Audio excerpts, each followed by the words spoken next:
बहुत समय पहले सिंध के रेगिस्तानों में एक छोटे से किले अमरकोट में 15 अक्टूबर 1542 को एक बालक का जन्म हुआ।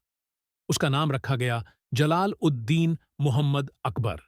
उस समय उसके पिता हुमायूं मुगल सिंहासन खो चुके थे। अफगान शासक शेर शाह सूरी ने सत्ता छीन ली थी। इसलिए अकबर ने अपना बचपन महलों में नहीं बल्कि निर्वासन, भटकाव और कठिनाइयों में बिताया। जब अकबर केवल 13 वर्ष का था तो किस्मत ने करवट ली। हुमायूं की मृत्यु पुस्तकालय की सीढ़ियों से गिरने के कारण हो गई और नन्हे अकबर को बादशाह घोषित कर दिया गया। परंतु क्या इतना छोटा बच्चा इतने विशाल राज्य पर शासन कर सकता था? शुरुआत में उसके मार्गदर्शक और सेनापति बैरम खान ने उसकी मदद की। जल्द ही अकबर ने अपनी वीरता दिखाई। 1556 का दूसरा पानीपत का युद्ध, जिसमें उसकी सेना ने शक्तिशाली योद्धा हेमू को हराकर मुगल सिंहासन को सुरक्षित किया।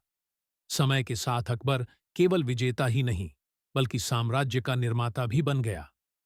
अपनी अद्भुत नीतियों से उसने उत्तर भारत, गुजरात, बंगाल, कश्मीर और दक्कन के हिस्सों तक अपना साम्राज्य फैला लिया।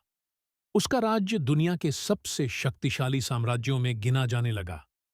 लेकिन अकबर को महान बनाने का कारण केवल उसकी शक्ति नहीं बल्कि उसका दिल था।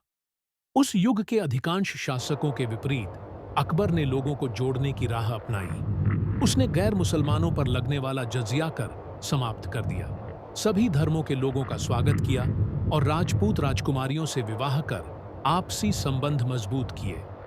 अपने भव्य नगर फतेहपुर सीकरी में अकबर ने इबादत खाना बनवाया, एक उपासना गृह जहां विभिन्न धर्मों के विद्वान ईश्वर, जीवन और सत्य पर विचार विमर्श करते थे।